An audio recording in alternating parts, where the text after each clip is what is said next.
Olá, meus queridos, mais um Estudo com Deus começando por aqui. Seja bem-vindo a mais um dia que nós vamos ler a palavra do Senhor juntos, para que você possa sentir aí motivado para continuar lendo aí na sua casa. E hoje estou muito feliz, vamos dar aqui continuidade na leitura da palavra do Senhor no capítulo 6 do livro de Romanos. Então já abra sua Bíblia aí. Abre em capítulo 6, livro de Romanos, logo depois de Atos, para que a gente possa estar lendo a palavra do Senhor juntos. Amém? Mas antes de tudo, vamos convidar o nosso professor, nosso amado Espírito Santo, para nos ensinar todas as coisas neste momento. Ore comigo. Senhor Jesus, obrigada por mais um dia estarmos aqui, Senhor, e nós te pedimos, Senhor, nos ajude a ler a Tua palavra. Desça sobre nós o Espírito da revelação e da sabedoria do Senhor, onde compreendemos a Tua palavra. Senhor, nos ajuda a ler a Tua palavra, Pai, e a compreendê-la. Amigo e amado professor, Espírito Santo de Deus, nos faz compreender a Sua palavra, nos discipule, nos ensine, nos traga compreensão, nos traga o entendimento da Tua palavra, e que a Tua palavra ela entre em nosso coração como uma espada de dois gumes, nos libertando, curando e transformando. E que ela possa fazer morada em nossos corações e dar frutos na nossa vida. Sê conosco, Senhor. Nos ajude a ler a Tua palavra. Em nome de Jesus. Amém. Amém. Você já abriu a sua Bíblia? Abra a sua Bíblia. Acompanhe comigo. Eu estou lendo aqui na versão de King James 1611, mas você pode ler na sua versão, não tem problema. Cada um tem sua versão, mas acompanhe aí comigo que eu tenho certeza que vai dar certo. Amém? Então vamos dar início aqui, sem muitas delongas. Então, Romanos, capítulo 6, versículo 1, que tem como título Mortos para o pecado, vivos em Cristo. O que diremos então? Permaneceremos em pecado para que a graça possa abundar? Versículo 2, de forma alguma. Como nós que estamos mortos para o pecado, viveremos ainda nele? Aqui está falando que como que nós morremos ali para o pecado, podemos ainda viver neles. Porque quando nós aceitamos Jesus, nós temos que compreender que ali com aquele ato já é uma declaração de que nós não somos mais escravos do pecado, mas sim escravos de Cristo. Nós compreendemos, nós aceitamos em nosso coração que Ele é o nosso Senhor e Salvador. Quem é o nosso Senhor? É o Senhor Jesus. E nós deixamos de ser escravos do pecado, porque antes Ele era nosso Senhor, e agora quem é o nosso Senhor é o Senhor Jesus. Então não somos mais escravos do pecado, e sim escravos de Cristo, como o próprio apóstolo Paulo gosta de colocar. Então aqui ele deixa claro que a salvação ela é sim pela fé em Cristo. Você não precisa fazer nada, não é por obras, não é por aquilo que você faz, mas ainda assim, a partir do momento que você aceita Jesus, você compreende que você aceita que ele é o seu Senhor, ali você morre para o outro amo, que é o pecado, no caso, e o seu novo amo, o seu novo Senhor se torna Jesus. Então o pecado ele já não tem mais poder sobre você e você não vive mais para ele. Então nós temos que ter uma vida transformada, nós temos que abandonar o amo antigo e viver uma vida nova em Cristo Jesus, uma vida transformada no Senhor. Amém? Continuando aqui no versículo 3. Não sabeis que todos que fomos batizados em Jesus Cristo, fomos batizados na sua morte? Portanto, fomos sepultados com ele para a morte, pelo batismo, para que assim como Cristo foi ressuscitado dentre os mortos, pela glória do Pai, assim também nós andemos em novidade de vida. Então, o que ele está falando? Quando a gente se batiza ali, é um simbolismo, simboliza a nossa morte para o pecado, nossa morte para o mundo, para aquele amo, para aquele senhor antigo que era o pecado, e nós renascemos em vida para Cristo, com uma nova vida, como uma nova criatura. Aqui ele fala, e nós andemos em novidade de vida, uma vida nova no Senhor. Então, a partir do momento que nós batizamos ali, principalmente quando nós batizamos nas águas ali, nós estamos declarando que nós morremos para o pecado e renascemos ressuscitamos para Cristo, para uma nova vida no Senhor. E isso significa uma vida transformada, uma vida liberta daquilo que nós fazíamos antes. Claro que não acontece da noite para o dia, mas nós começamos a partir dali.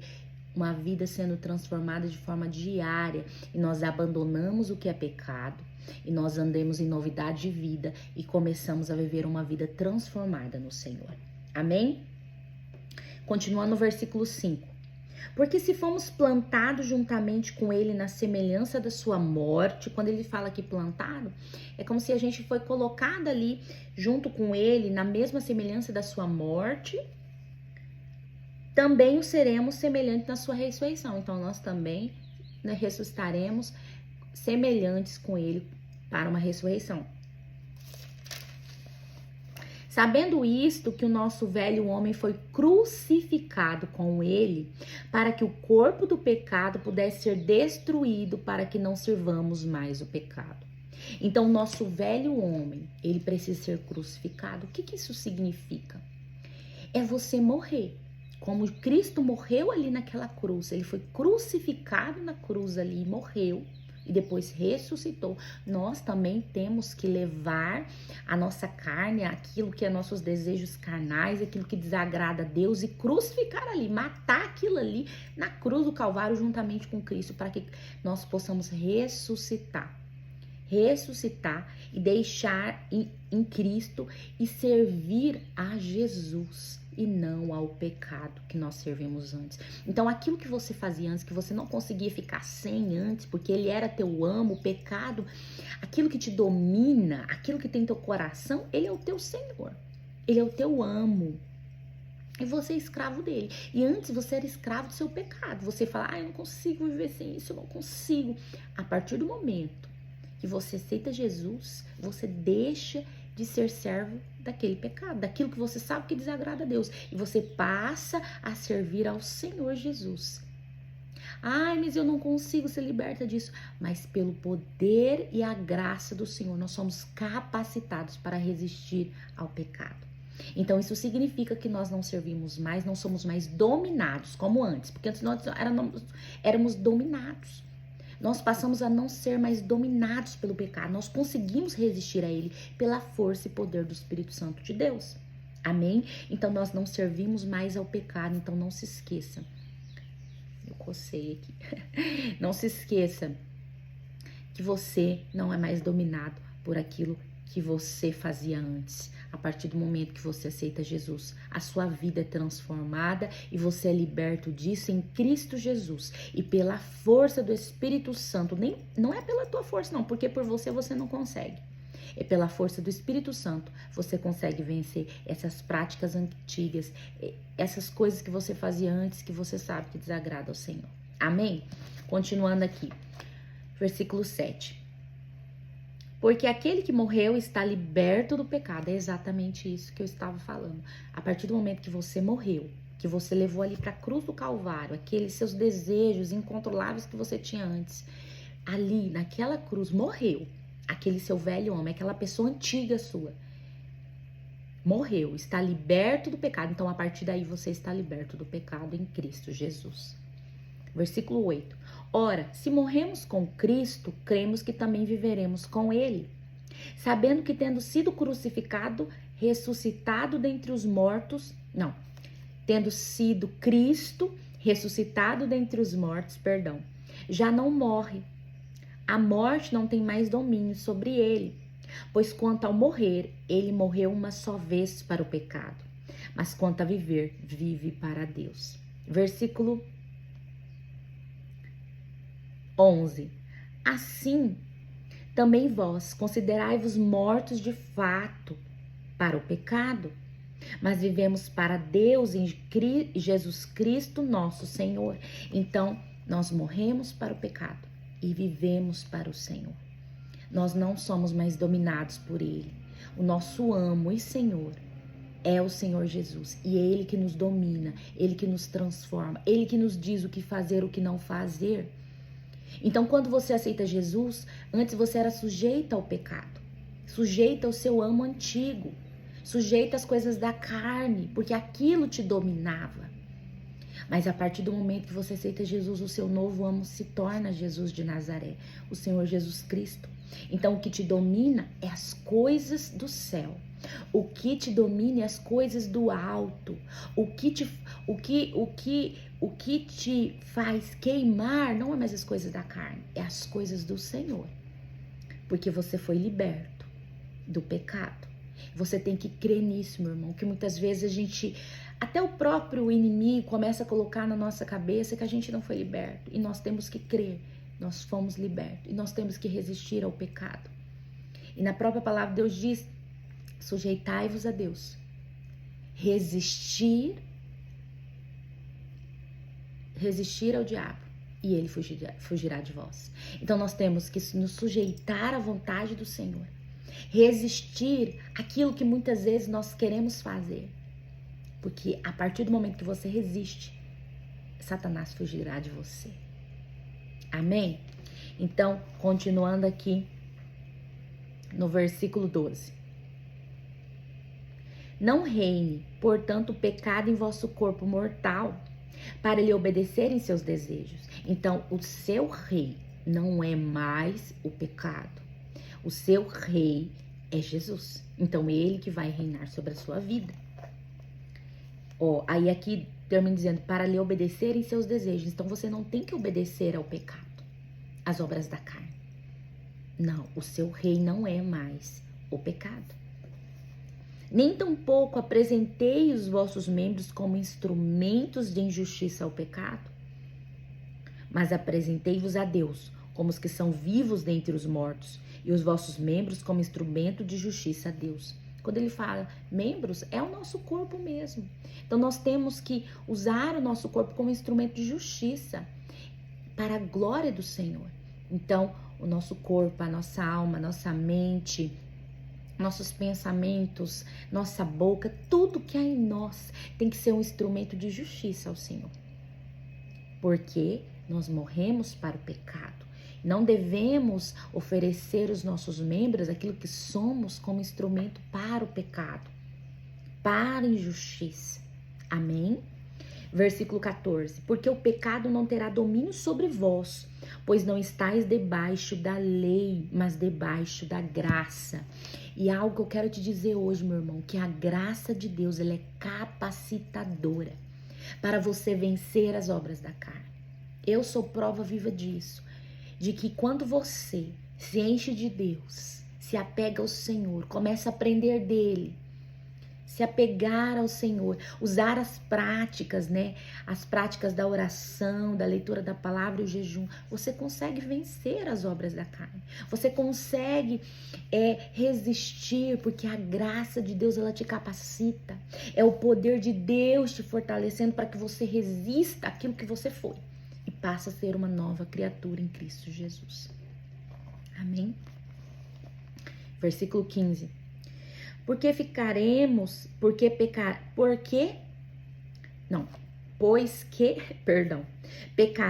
porque não estamos debaixo da lei, mas debaixo da graça? De forma alguma. Não sabeis vós que a quem vos apresentardes como servos para obedecer-lhe, servos sois daquele a quem obedeceis? Servos sois daquele a quem obedeceis, seja do pecado para a morte, ou da obediência para a justiça? O que ele está dizendo aqui no versículo 16? Que aquele que você se apresenta para ser servo dele, para obedecer a ele, a esse você é servo, a esse é o seu Senhor. Então, se você se coloca para obedecer o pecado ele leva à morte. Mas se você se colocar para obedecer a Deus e a justiça, isso te leva à vida. Ou da obediência para a justiça. Aqui que ele diz, no caso, a obediência nos leva à justiça, que nos leva à vida. Mas graças a Deus que foste servos do pecado, mas obedeceste de coração a forma da doutrina a qual foste entregue. E tendo sido libertos do pecado, tornaste servos da justiça. Versículo 19. Eu falo segundo a maneira dos homens, por causa da fraqueza da vossa carne, pois assim como apresentaste os vossos membros para servir a imundície, e a iniquidade para a iniquidade. Assim apresentai agora os vossos membros para servirem à justiça, para a santificação.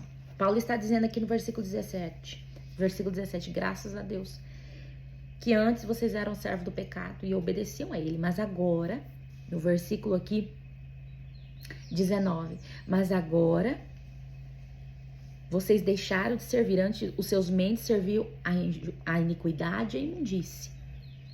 Mas agora os seus membros são apresentados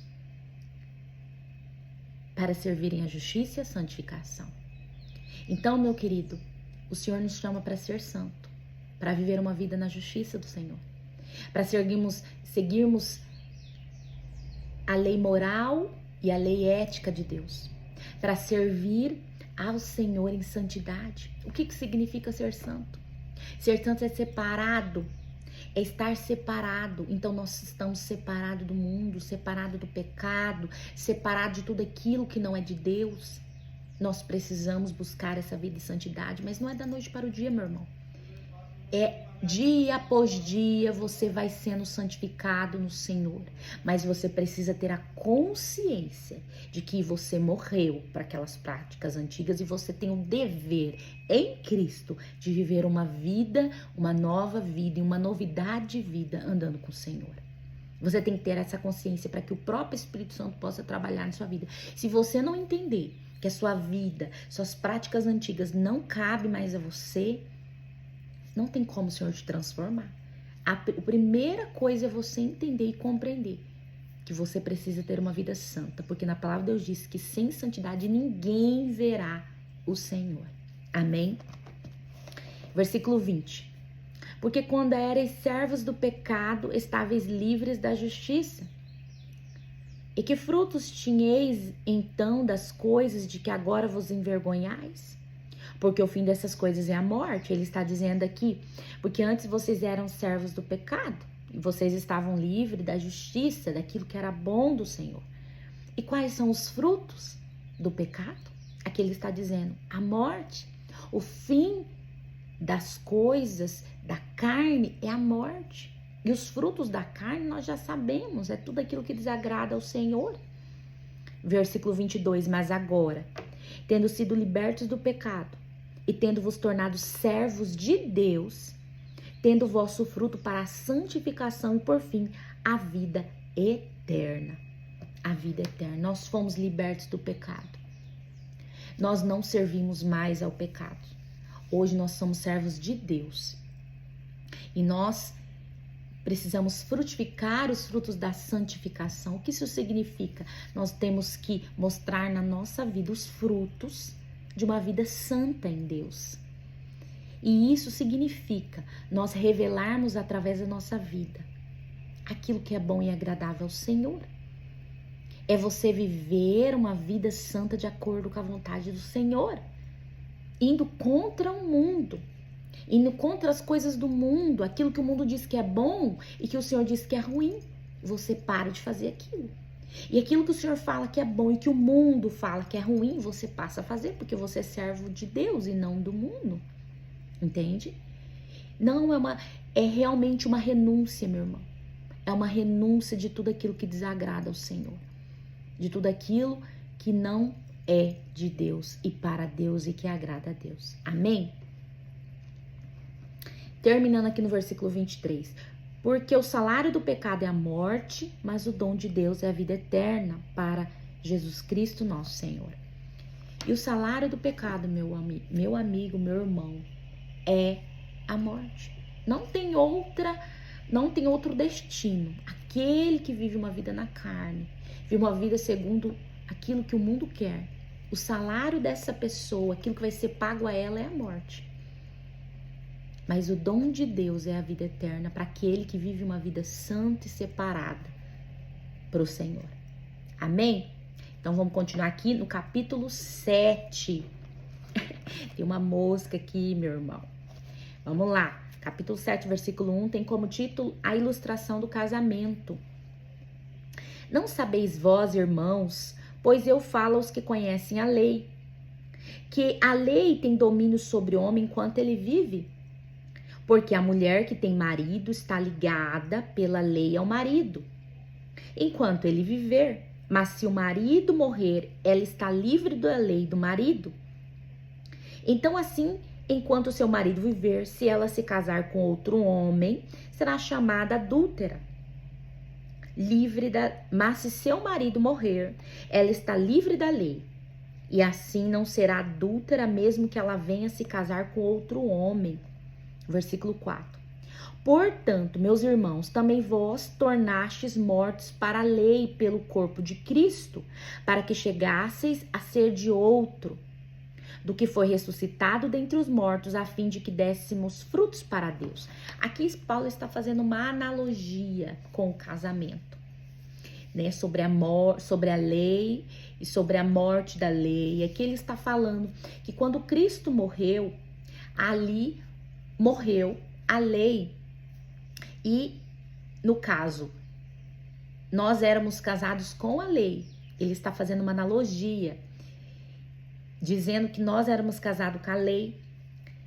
E quando morreu a lei, quando Cristo morreu e ressuscitou, ali nós morremos para a lei, no caso, nós fomos livres da lei.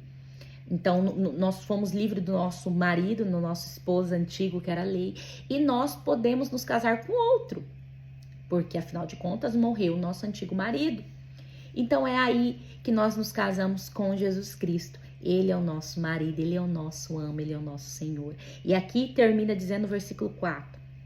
A fim de que dessemos frutos para Deus, para que possamos dar frutos para o Senhor.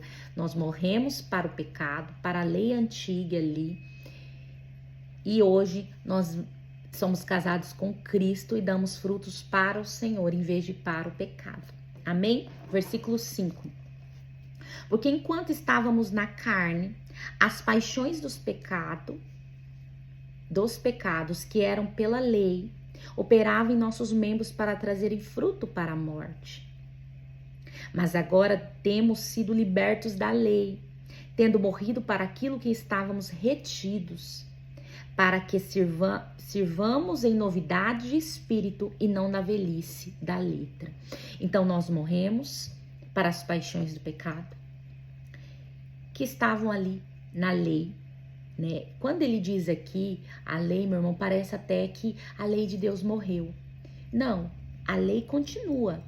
Ele quer dizer que quando a lei veio, ela nos condenou à morte, porque ali dizia que aquele que não cumprisse a lei morria, certo? E ali as pessoas passaram a cumprir as coisas da lei somente para viver, certo? E muitas vezes não cumpria tudo. Então, na palavra ali diz que se você não cumprir toda a lei, você era morto. Tudo, você precisava cumprir tudo. Então ninguém conseguiu cumprir a lei. Então Paulo está fazendo uma analogia ali da lei, do marido, da morte, da ressurreição, enfim. Vamos continuar aqui para que você possa compreender um pouco melhor no decorrer da leitura. Amém? Versículo 7. O que diremos então? A lei é pecado? De forma alguma. Porém, eu não conheci o pecado senão pela lei. Porque eu não conheceria o desejo se a lei não dissesse tu não cobiçarás. Então, antes da lei, nós não sabíamos o que era pecado. Não tinha um papel que dizia, olha, isso aqui não pode, isso aqui não pode, isso aqui não pode. Não tinha um lugar que dizia isso. Então, a partir do momento que a lei veio, passamos a conhecer o que era pecado. E aqui começa, termina dizendo, porque eu não conheceria o desejo se na lei não dissesse tu não cobiçarás. Então eu não saberia que você não podia fazer, que eu não posso fazer isso, não dissesse ali na lei. Então o que acontece? Tudo deu início ali, meu irmão. Tudo deu início ali quando Adão caiu ali. O que aconteceu ali? Quando Deus disse a Adão e a Eva, não coma aqui, porque isso aqui é pecado, não pode tocar aqui. A lei do proibido deu desejo a ele para que ele pudesse pegar ali aquilo que era proibido. Então, por que eu não conheceria o desejo se não a lei não dissesse que tu não cobiçarás? Então, a partir do momento que disse não pode, Ali eu tive o desejo. Ali eu compreendi que não podia, mas também eu tive o desejo pelo fato do proibido. Versículo 8 aqui. Mas o pecado, tomando ocasião pelo mandamento, operou em mim todo tipo de concupiscência, porque sem a lei o pecado está morto. O que significa concupiscência? Concupiscência é o forte desejo contínuo pelas coisas que desagrada a Deus, por aquilo que nos afasta do Senhor.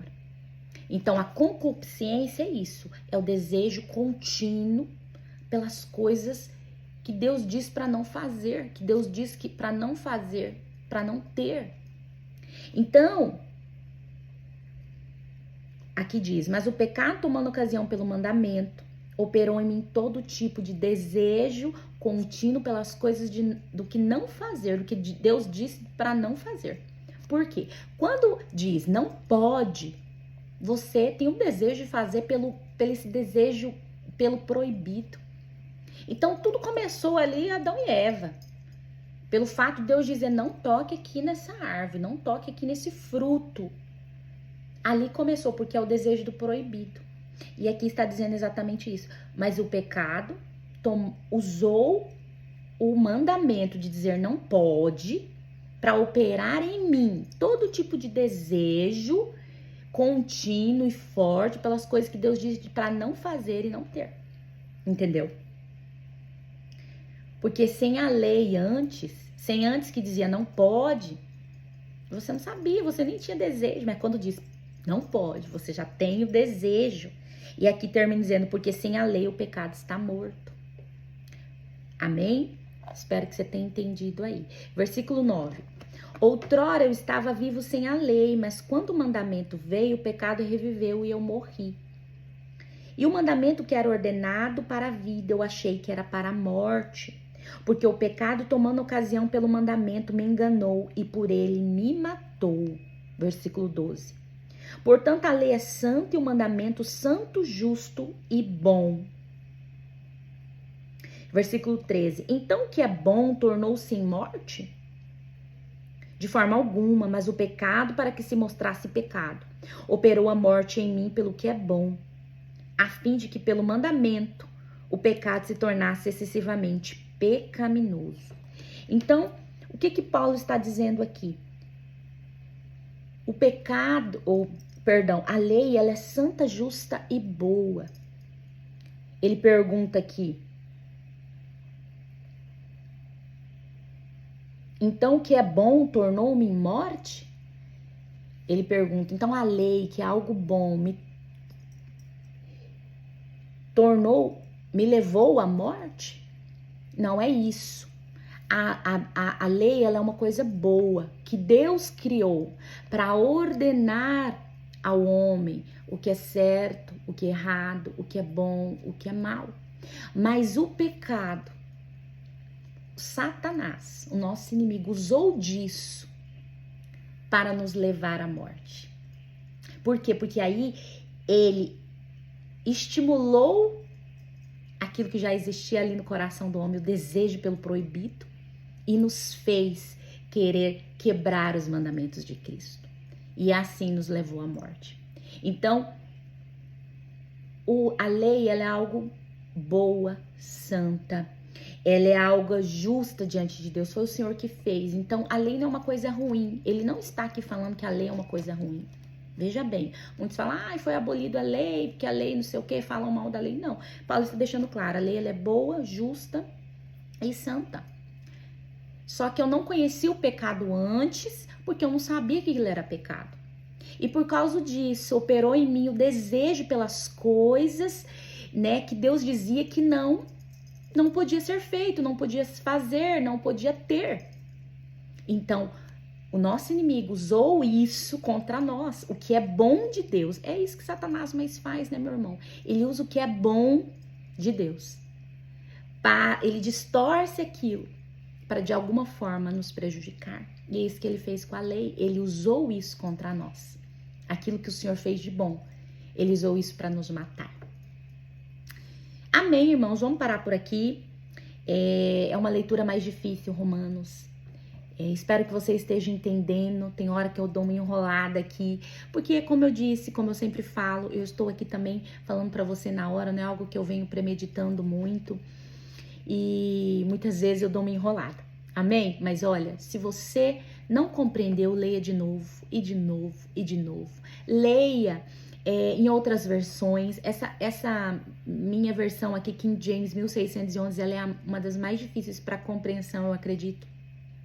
Então, se você não está conseguindo compreender, coloca lá na internet o nome do livro, versículo, capítulo, vai aparecer ali, né, outras versões que você vai conseguir ter uma compreensão melhor.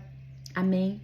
Porque a leitura da palavra, ela é isso mesmo. Muitas vezes a gente não quer ler porque a gente não entende, mas nós precisamos, é através da palavra de Deus que nós seremos libertos. É a verdade que vai nos libertar. Então nós precisamos ler, mas muitas vezes não compreendemos, então nós temos que continuar lendo aquilo até o nosso espírito ter a compreensão e até a gente conseguir começar a captar melhor as coisas de Deus. Não podemos desistir da leitura, mesmo sendo um pouquinho complexo. Amém? Então é isso, nós paramos aqui. No próximo vídeo nós vamos dar início no capítulo 7, no versículo 14. Amém? Fica com Deus. Deus abençoe a sua vida. Espero que tenha agregado a você. Curte, comente, envia para os seus amigos essa palavra. Isso vai nos ajudar no crescimento aqui do nosso canal. Amém? Se inscreve no canal, ativa o sininho para que você possa sempre receber aí a notificação quando a gente postar um vídeo. Amém? Fique com Deus e até o próximo vídeo. E até lá. Em nome de Jesus.